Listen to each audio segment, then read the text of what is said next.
Welcome, everybody, to our panel, Buried Alive, Can Innovation Solve the Student Debt Crisis? I'm Paul Freedman. I'm the founder of Entangled Ventures, and we have a phenomenal and esteemed set of panelists who I'll allow them to introduce themselves in a moment. But I think we know part of the story here, $1.2 trillion in student loan debt. There's more student loan debt now than credit card debt. There's evidence that student loan debt is slowing down economic growth, and some have called student loan debt a bubble similar to the one that in the mortgage debt that caused the economic crisis of 2008. So a lot of people feel that this is a big problem. Good news is we're going to solve it today in the next 49 minutes. We have innovation that will solve the problem. So first I'd like the panelists each to introduce themselves, describe what their company does, and also their perspective on why what they're doing can have an impact on student debt. And if you can, quantify the magnitude of that impact. I'll start with my left and move down. Okay, thank you very much. My name is Fadi. I am the executive chairman of Vocado. Vocado is the first expert system to automate student financing across all academic models, from non-term all the way to CBE. It is designed to make the process more efficient, but also more friendly to the student. In fact, in our installations, student borrowing has been reduced by almost 50% in some cases, because students are more aware of their decisions and how their academic behavior affects their borrowing capacity and the loans they take. Student financing is probably the unspoken part of innovation, because so much of innovation, as you can see here at GSV, is about new ways to learn, new academic models. The degree is dead. All of this is happening here, and that's good. I think innovation is needed on the learning side. The question that we address is how to finance all of that. How are we going to direct federal financing, state financing, private financing to actually make all that possible? It's complex, and Vocado addressed that issue at heart by building an expert system to help students and institutions make that possible. You asked the key question, which is, how is all of this going to reduce this huge bubble? There is no question that the bubble has become too big, and it's actually weighing not just on the economy, but also on students and their families, and many people in this room probably. The way to reduce debt is to actually increase the number of sources and make them more visible to the institution and the student in real time, so that we are leveraging all possible sources of funding. We meet many universities who actually are leaving a lot of money on the table that is being unused because their financial aid teams are unable to even include it in the packaging of students because it's very complex. So make all these sources available and include them in the packaging, A, and B, make the student part of the process. Today, financial aid processes are so arcane and so dark and opaque that students stand in line at the financial aid office and hope to God somebody tells them they didn't lose their Pell, versus making the student fully aware of why when they dropped a class they may have lost Pell next year, or why when they behaved in a certain way academically it affects their financing. So making the students part of the process is a big solution to this issue. So hopefully today we'll learn more and be able to crack a little bit into that big bubble. Great. Gregg? I'm Gregg Scoresby. I'm the founder and CEO of CampusLogic. We are have a student financial services platform that starts from the time the student's shopping for school all the way through all the forms they fill out, all of the scholarship and process that they go through to fund their education. So I talk a lot about the ABCs of student finance, as I call it. I think there's 3 challenges in this area, and the A is accessibility. 40% of low-income students who apply to school and are admitted don't enroll, and one of the primary reasons is financial aid process complexity, so we simplify that. B is borrowing. There's 65% of high-debt borrowers were confused by some aspect of their student loans. Some students are wrong by up to $10,000 for what they actually borrowed, which is not good. And cost, you look at administrative spend, has been 2x inflation for decades, so that needs to come in. So We address those three things, the ABCs of student finance, as I call it. So just to give one quick case study, well, two quick case studies. Western Governors University is one of our customers. We have 420 colleges and universities across the U.S. And Western Governors University was one of our first customers that pioneered with our award letter product, and they make a recommended borrowing amount to students with our product. And they found that student borrowing went down by $250 million collectively over a 24-month period, while enrollment went up. So really great outcome. ASU used that product also, Arizona State University uses that product also, and they have a personal budgeting aspect built right into our award letter experience. So I think schools are in the best position to influence student behavior with better tools, and at the same time, the financial aid office is probably the most underinvested place on campus. So we're trying to change that to drive better outcomes for students. I'm Marcos Cordero. I'm the co-founder and CEO of Gradvisor. We are a digital investing platform, also known as a robo-advisor, that makes it easy for employers to roll out college savings plans as part of their benefit package. We like to joke that more employers today offer pet insurance than they do any type of college savings plan. And in part, this has been due to this sort of state-by-state complexity of 529 plans. There's a lot of information arbitrage, and as you talked about. I think availability versus accessibility of 529 plans has been a very big issue. One of the things we're most excited about, I think most recently, a couple months ago, we launched a partnership with Gusto. If you know, the payroll and benefit servicing company, giving us access to about 43,000 employers. So basically, at the touch of a button, employers can offer this benefit to their employees. And at the touch of a button, employees can have a 529 plan opened. Payroll deduction automatically comes out of their paycheck. And in some cases, about 25% of the cases that we see through that channel, they offer matching to their employees. So really big sort of shift in how we see about benefits, traditional benefits. We're trying to do what 401ks did for retirement, for college savings. So a little bit upstream of my peer group, but that is who we are. Preston. Hi everyone, I'm Preston Silverman. I'm co-founder and CEO of Raise.me. We're focused on improving the way that students access scholarships and grants for college. One of the major challenges that we've seen is every year in the US, we're awarding over $60 billion in scholarships and grants to students to help them pay for college. That's money they don't have to pay back. But today, that money isn't awarded until after students are supposed to have already decided whether and where to apply to college.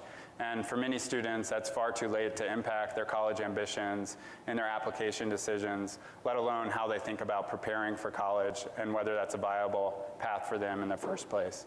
So with RaiseMe, instead of waiting until the end of high school after a student has been admitted to award this aid, we enable them to accrue it as they go throughout high school based on their individual progress and performance. And so they can build up this piggy bank that they can then redeem when they actually matriculate to college. And we think this does three powerful things for students. One, it starts a conversation around affordability much earlier so that families have much more time to plan and prepare and become educated on the decision that they're going to be making. And we supplement that with course materials and financial literacy courses as well. Second, it helps them to discover different colleges and universities that might be willing to offer them aid that they might not have known about. And third, because they're starting this process earlier, we're seeing them become better prepared for college so that they'll be more likely to be admitted to schools that are going to have really great outcomes for them when they graduate. So far, we recently crossed a big milestone for us. We've awarded over $1 billion in scholarships and grants through the platform. And last year, on average, students accessed $22,000 in scholarships and grants on RaiseMe. Tony? Thanks. I'm Tonio DeSorrento, co-founder and CEO of Vemo Education. We think it would be great if what you paid for college were linked to the value that was delivered. So Vemo helps colleges and other institutions of higher education define value, measure that, and charge for it, align their price with that. We use income share agreements to do that today. An income share agreement is a contract where you receive money or services up front, and you're paying, instead of a time value of money, a principal plus interest later, you're paying a % of your income, if you're in one of those contracts, for a fixed or a defined period of time. And we think that that's a better way to charge for things when value's at issue. And so we talk about a student debt crisis in this panel. That's, in our view, derivative of a value crisis, that if everybody got what they thought they were getting what they paid for, they wouldn't be complaining about the loans. If you look, depending on where you, who you cite, some large percentage of people who are paying for college, policymakers who are subsidizing are doing that because they want to see employment outcomes. And so there are public benefits to more education, and there are mind-broadening benefits to being well-educated, but a large portion of what people are spending is to get outcomes, and we help them agree on that and then measure it transparently and pay for that. Great. Now you can see why I'm so excited about the panelists. Everybody represents a company with a unique insight and a differentiated point of view on the topic. You know, the worry coming in was that everybody would just say, yes, yeah, my idea is good, and so is everyone else's. So we'll try to get some tension. One notable difference is the point of entry within where you're going after. So Gregg, you said at the beginning that you think colleges are the right place to sort of address the student loan crisis. Marcus, you deal much earlier. So convince us that actually college is not the right place, that planning needs to start when kids are younger. Yeah, I mean, so obviously I'm biased, but the way, if you do the math, when you look at the math, about $1 saved in a 529 plan on average is anywhere from $2 to $5 that you don't have to pay down in student debt. So you've got the time aspect of it, you've got the compounding aspect of it, and a lot of families, like I mentioned earlier, haven't had accessibility to it. The number that's kind of mind-boggling to me is also about somewhere between $75 and $100 a month gets you to that average student debt number. So if someone was saving $100 a month the minute their child was born, we would basically get to that $37,000, $38,000 number. That's the average. So we like to basically build tools and technology that allows parents to do this earlier on. So saving from the beginning. Preston, you focus on high schools. Why is that the right place to start talking about college options? Well, I actually do agree with Marcos. I think it's important for families to start even earlier than high school.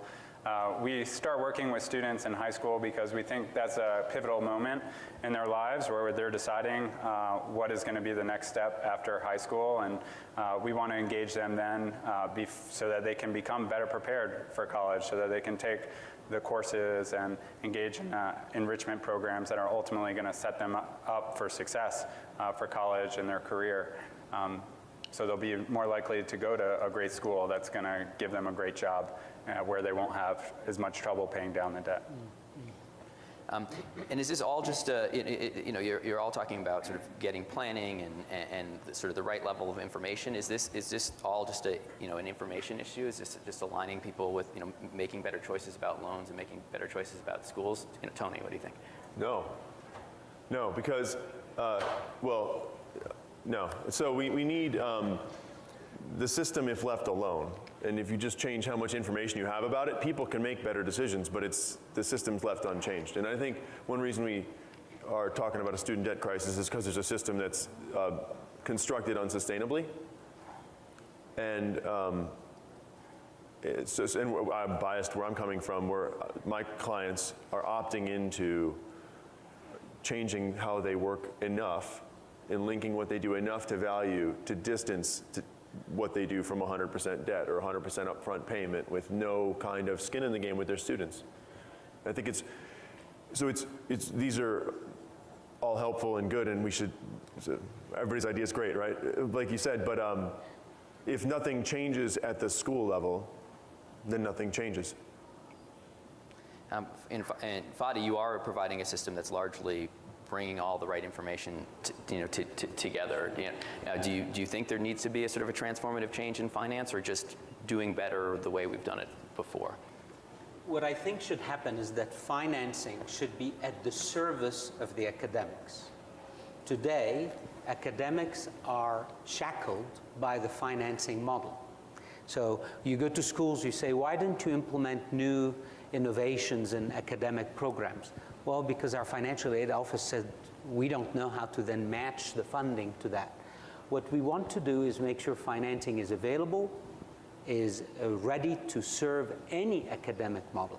So if a kid is attending a 4-year term school in Gainesville in Florida, but in the summer is heading to Miami to his home, taking a class at a community college while doing another online class, how do you manage that the academic system should adapt to the finance system, or should the finance system serve the academic system? So this is just like what Uber did to riders. We used to ride buses and trains based on schedules that somebody decides, that's the right schedule, I'm going to put a train on this route, and we adapted to the trains, to the schedule. I think we're entering a space where the students will be like the riders of Uber, deciding how the system should behave for them.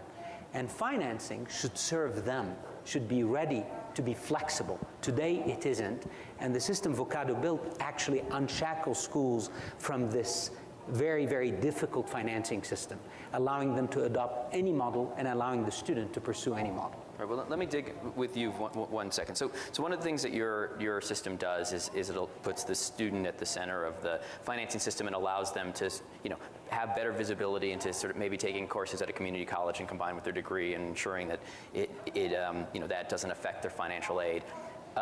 There's a perverse incentive against doing that at the university. They get less revenue. So if you put the student at the center of the system, allow them to make better economic choices, that leads to bad economic outcomes for a university, how will you get universities to adopt your product? Yeah, I'm sure some people at Lyft and Uber also thought that taxi companies and transportation companies and Avis and so on will also have a perverse incentive. But what's happening now is the digital revolution is putting the consumer, in this case the student, really in a driving position. They're becoming the ones who have to decide, when I'm taking on so much debt, how am I going to direct this to best meet my goals? More and more jobs are being opened without degree requirements. They're asking for skills, for competencies. People are trying to match these two, and students must be learners must be put in the driver's seat. The rest of the system should serve them, should support them, should give them the funding when they need it, as they need it, to achieve their goals and be able to be productive members of society. I believe that's going to happen. And universities many of us, I'm a fellow at Harvard and I teach, and I know that sometimes we put our head in the sand and think everybody should follow our program. But I think that's changing, and students are taking charge now. Gregg, one of the things that your system does is take a lot of the administrative costs out of the system, and I think you're the only panelist so far to, specifically put part of the college debt problem on administrative costs. So let's say your system takes a lot of administrative costs out of the system. How do you ensure that that gets passed on to students in the form of lower tuition? Well, I look at it a little differently. So why is the financial aid office the most underinvested office on campus? And it's for a couple reasons. For starters, I don't know if financial aid professionals have historically been good buyers of technology. So you got to show real ROI if you want to get technology into the equation. So we say this all the time. Our customers are getting, you ask any of our customers, almost any, not any, but almost any of our customers, and they would tell you they're getting 10x ROI every year on our products. So I look at it not so much as giving back to the student, but if you want to give students better tools, you got to help the school be able to buy the tools to do that. So we focus on driving costs down so they can actually afford tools that make every student interaction mobile, simple, and personalized. If I ask the audience, should we give a first-year nursing student whose parents went to college, they're low income, and one of the should we give that student a different experience than a second-year engineering student? Both parents went to college, but one wants award information in Spanish. Should those two families have a different personalized experience? Of course they should. And that only happens with good technology. So I look at it more from an ROI standpoint. If you want to give great tools to schools and students, you've got to prove real ROI in your products and drive the cost of administration down so that you can deliver better tools to schools and students. I'm not, still not sure I heard the reason why they would pass the savings on to the institutions. Tony, you deal with sort of aligning the payment incentives with student outcomes and talk about value. Do you see that leading to actually reduction in administrative costs and schools figuring they can't keep raising tuition? A school can try this a little or a lot, and schools who started with a little have been using more of us in successive cohorts of students.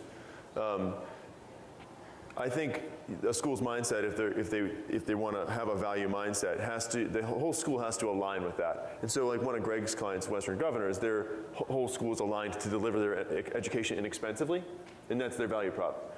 Schools who work with us and they want to focus on an employment outcome have to invest in the stuff that leads to that, and they have to discipline themselves otherwise. They can't charge more than their worth, because there's a known worth, and the worth isn't tied to anything else. And at least, and if they're only transitioning a portion of their school and not the entire school, then a portion of a school, for example, supplemental, incremental to federal aid to reduce their campus's reliance on private education loans and PLUS loans, they're still going to get feedback about whether they're charging too much from that. And so we expect that our clients, first of all, they're opting into this. It's not imposed on them by anyone. So they're coming to us, they're not doing that. They're not disciplining their costs because they have ISAs. They're choosing ISAs because they already have the mindset. Choosing Vemo because they already have the mindset of wanting to discipline costs and deliver their education at good value to students.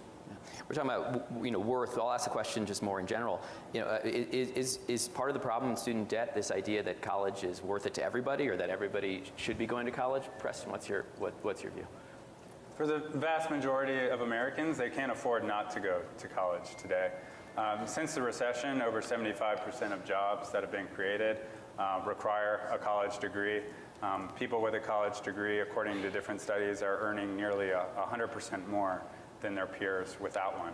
So it does depend on what you study, but overall, Americans really can't afford not to be continuing their education after high school today, especially as we think about the economy evolving in the future.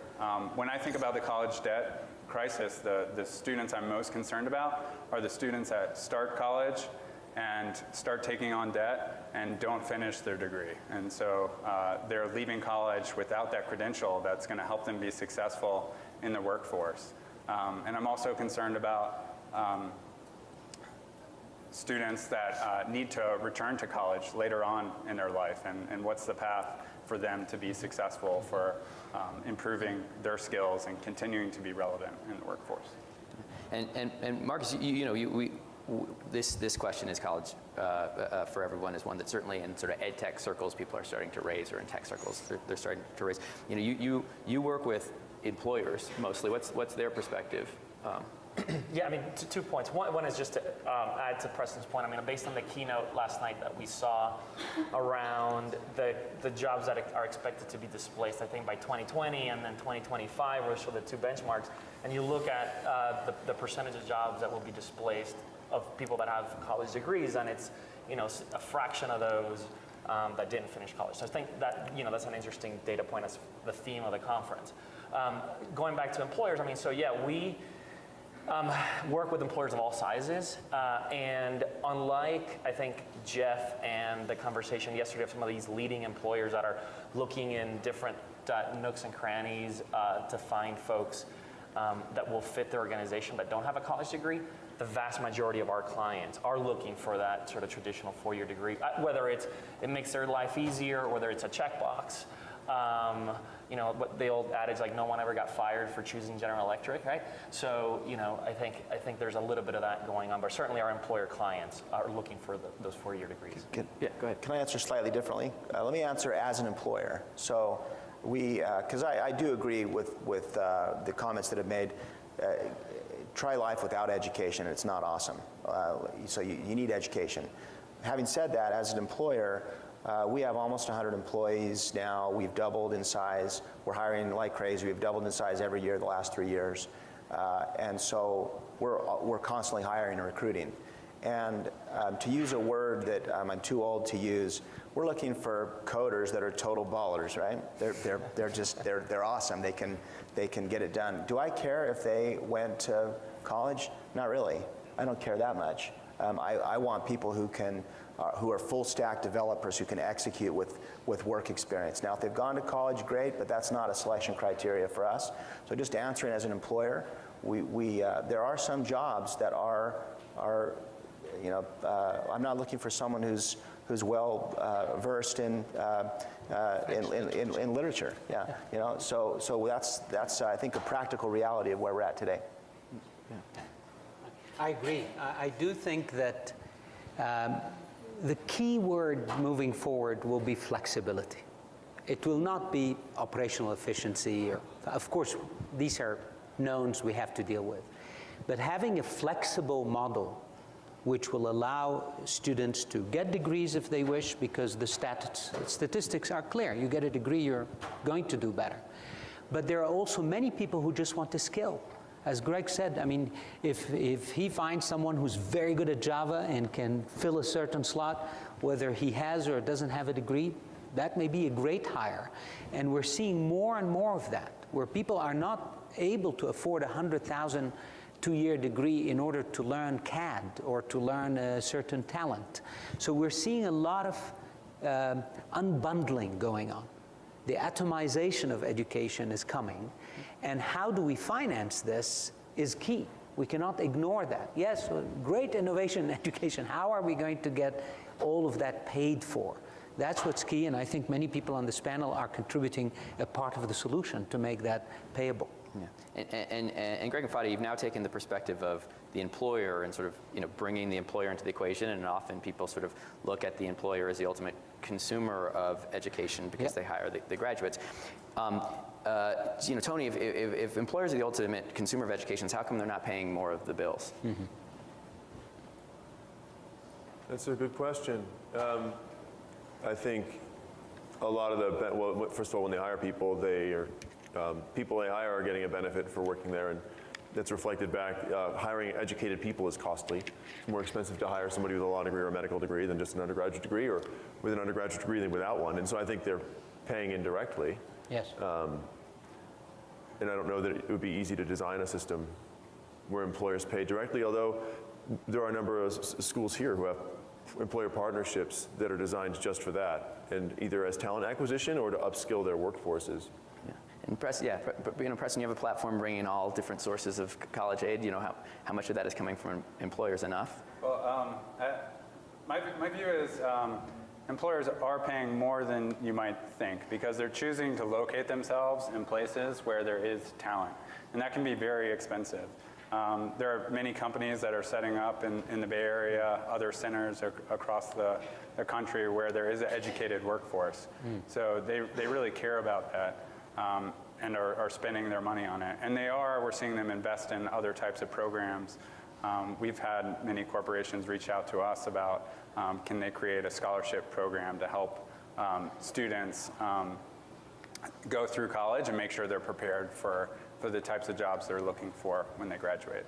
I had one other brief comment I wanted to make on the skills training, because I think that's a really important part of the equation as well. And we think the way colleges are teaching and the skills they're teaching are evolving very rapidly, as they should, given how quickly the economy is evolving.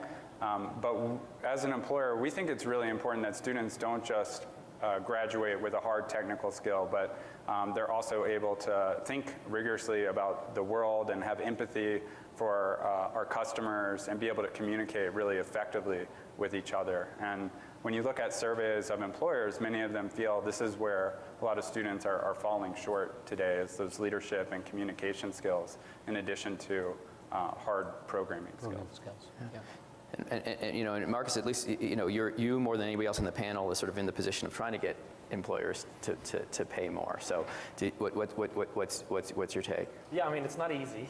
It's not easy to get employers to pay for anything in general. But I think we're seeing the way we've worked with employers, I guess, in a couple of ways. One is we're seeing them use paying for education as like a quasi-golden handcuff structure. So in other words, my employees that are that have been, we just rolled out a program, our employees that have been with 3 years for a company get a $5,000 sort of stipend that they can use towards either their own student loan payment that they owe, or towards their 529 plan, or towards their, presumably their family's future educational expenses. And so we're seeing employers, whether that's out of the goodness of their heart, or to Preston's point around just it being more competitive, I think it's frankly a little bit of both. The other stat that I think we are running up against, which is great, is that millennials now, the older millennials 1980, so they're having kids. So all these benefits that were relevant to them, like the ping pong table and the beer keg, are now not as relevant because they want to go home to their kids. And so they're asking their employer, what are you doing for my family? And I have had student loans. How are you helping me bridge that gap? And so we're starting to see a little bit of that. It's not easy for sure, but it's definitely moving in the right direction. Favorable tax treatment on student loan interest would help. I'm not an expert in this area, but there's, so maybe me and Marco could speak more about this than I can, but why has health insurance got favorable tax treatment above the line expense basically from an employer standpoint, and student loan debt assistance does not have favorable tax treatment? It's compensatory to the employee and the employer. So I think, and there's a couple pieces of legislation as I understand it that are pending, but as that changes, I think that could drive a lot more employer engagement and repayment assistance, and it should change, quite frankly. Yeah. We're seeing actually quite a bit of employer engagement. One of our clients has 9,000 private sources of funding going to fund their students in real time. And the reason they're able to get that funding is because the system we built allows the employer to come in at any point through a portal and say, I want to provide funding for students from California who are studying mathematics, whose GPA is this, who are taking these classes, and who are within 6 months of graduation. They put it into the portal, the scholarship is slotted, it's prioritized by the institution instantly into the stack of packaging, and the student is repackaged automatically. So employers are starting to pitch in if they can actually control which students they're advancing in which areas with which degrees to fill jobs. And of course, as the unemployment rate continues to go down, we have over 6 million jobs unfilled in this country now, with a lot of openings. I think it's making employers really start to think creatively on how they could fund what we call the last mile and push students into graduation. And so maybe the view from the panel is that this is changing, and with greater tax incentives, there will be more employment involvement. Clearly, to Preston's point before, if employers are complaining about the quality of the skills or what's being trained in college, to the extent that they were footing more of the bill, they might have a greater say in sort of what's happening there. But let me sort of turn to who feels responsible for the crisis. Gregg, you work with schools directly. Do they feel responsibility for their individual contribution to the student loan crisis?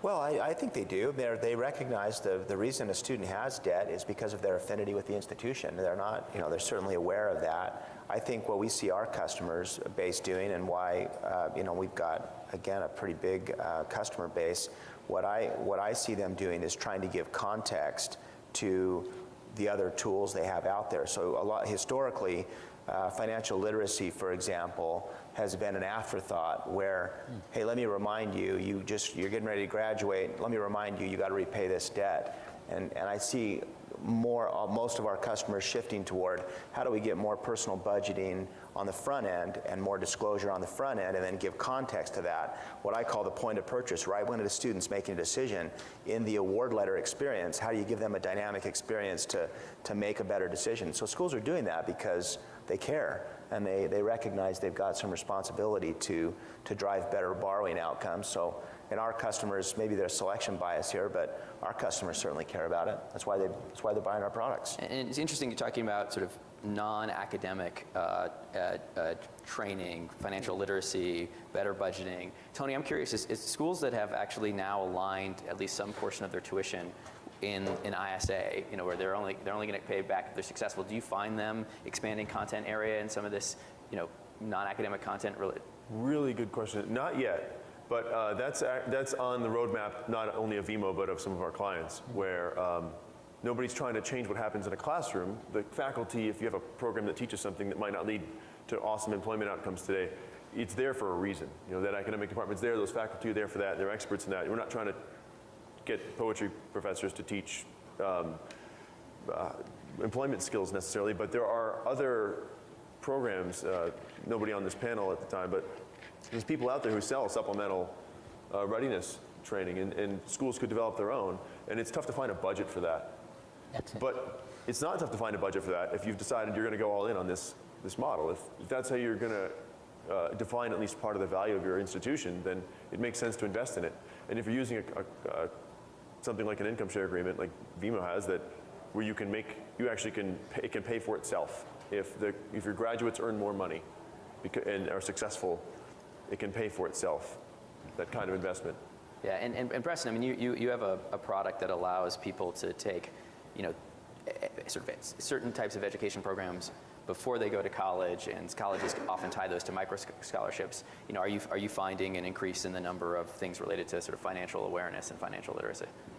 We are. So traditionally, many scholarships and grants, particularly merit aid, has been awarded solely on the basis of a final GPA and a test score, like a SAT or ACT. And we're seeing that paradigm really shift, where people are starting to look more and more at students' involvement and skills outside the classroom, whether that's demonstrations of leadership or community service. And we're seeing our college and university partners also want to incentivize students to take that financial literacy course while they're still in high school, long before they made their purchasing decision as well. Very much to Gregg's point earlier. Mm-hmm. And I'll stay with you, Preston, because I think you're in the position to sort of best comment about how college decisions are being made, just given where you sit in the landscape. You know, is now the price of college affecting choice more than it has before? Are you finding more selection based on, you know, what the ROI is going to be, or what the cost is going to be? Certainly. Every year, or over the last 10 years, the percentage of students that are reporting back that the price of college is a major factor in their decision has increased pretty steadily.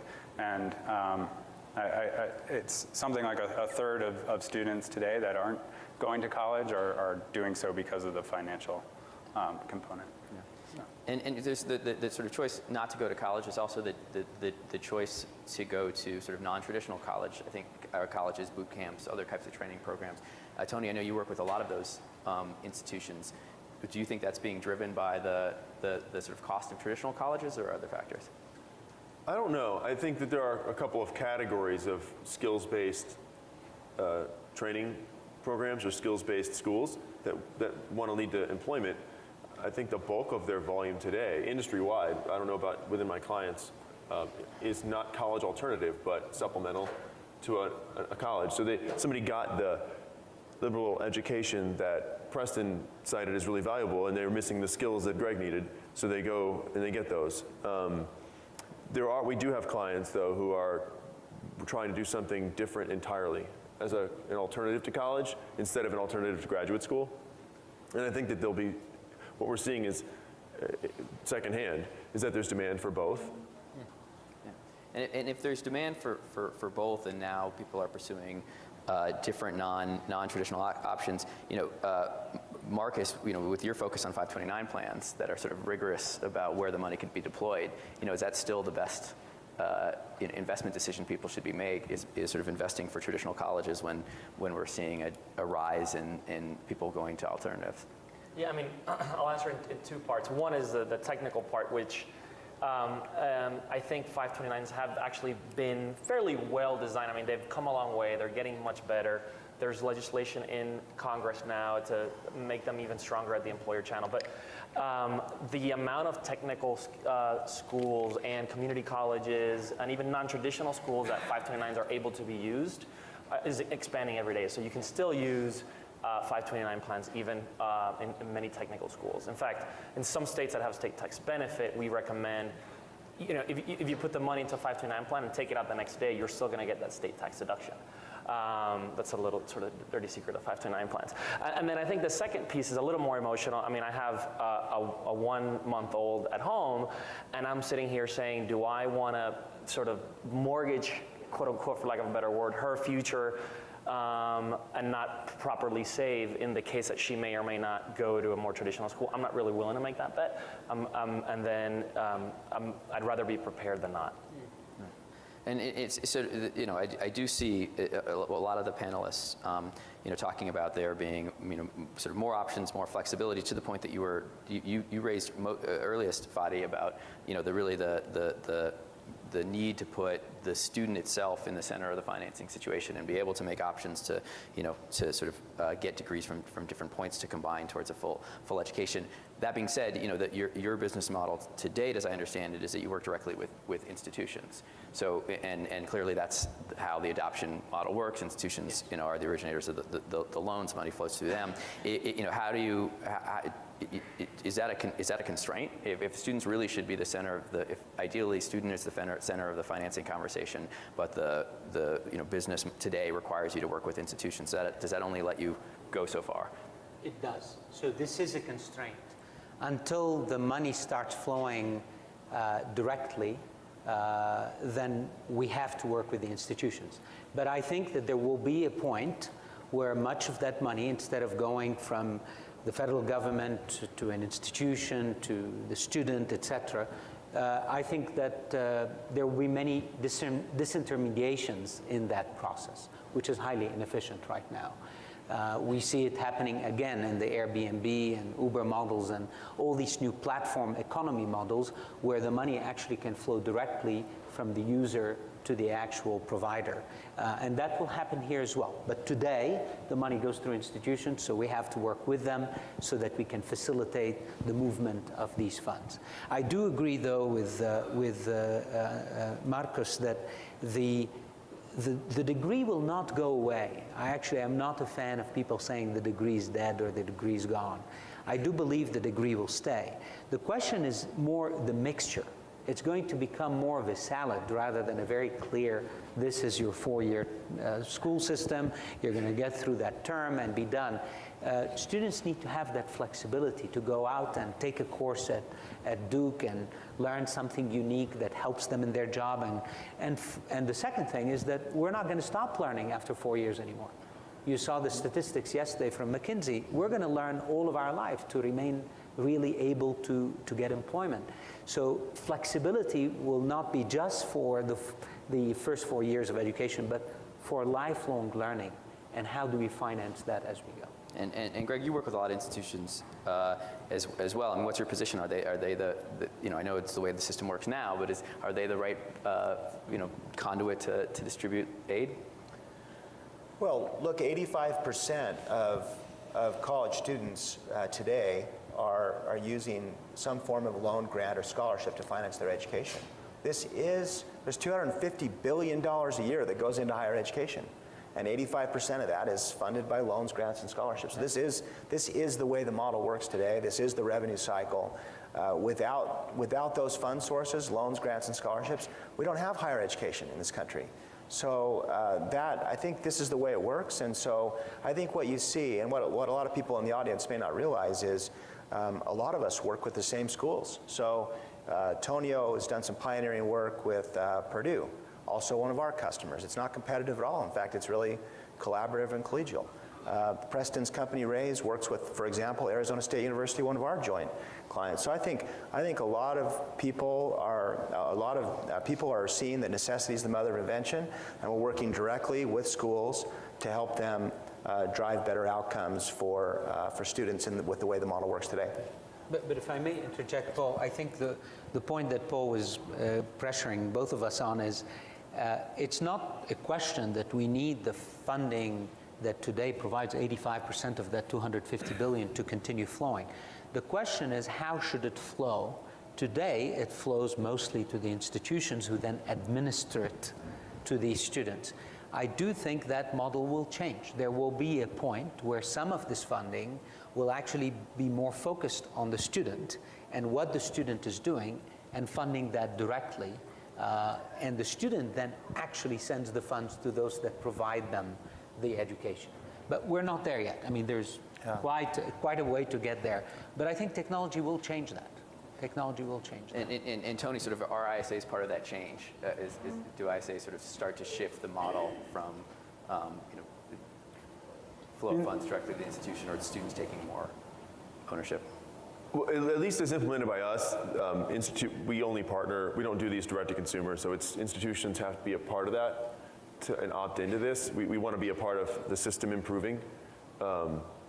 As Gregg said, like the schools who see that and are orienting that way, I'm not causing them to change. They're choosing us to do as tools, as partners to help them do stuff they want to do already.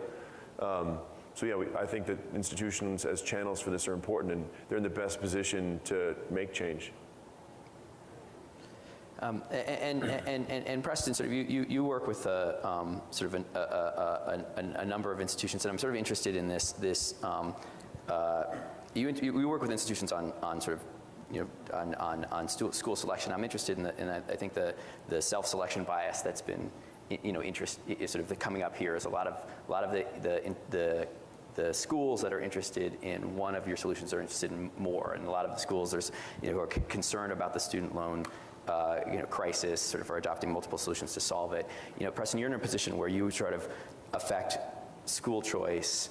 As an organization like yours, do you end up sort of having to take a position to guide schools to guide students to schools that actually care about this issue?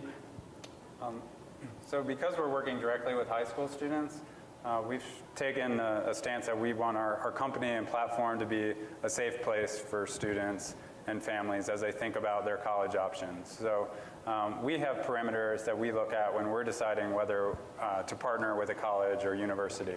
We're looking at their retention and graduation rates, the debt levels of students coming out of those institutions, those types of metrics to make sure we're partnering with institutions that we think are really good actors and are putting students first.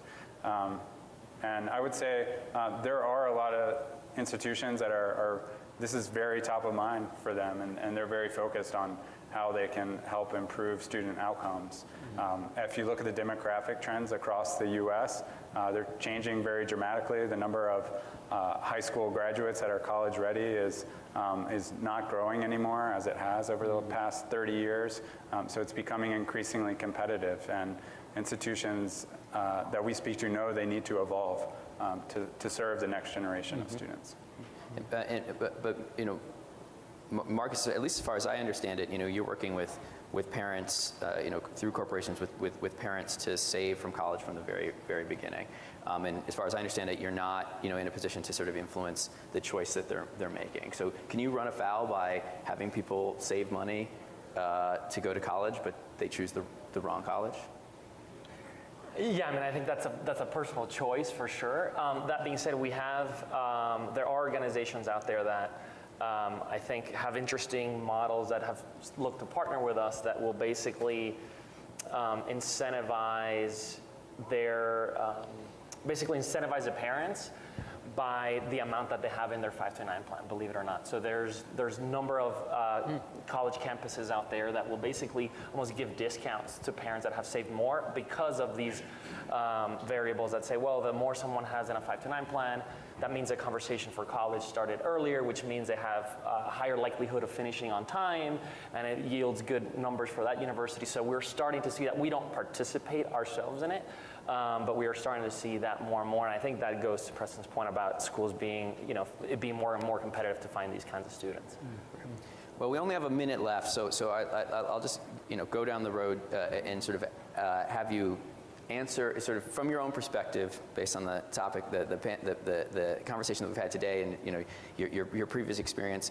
Do you think that this innovation is going to sort of solve is probably an overstated word, but are you optimistic about the future that the college debt won't be such a big problem going forward, or will the rates of debt just continue to increase as they've had over the past decade as quickly as possible, just down the line? Yes, no is fine. Yes, I'm optimistic. Optimistic.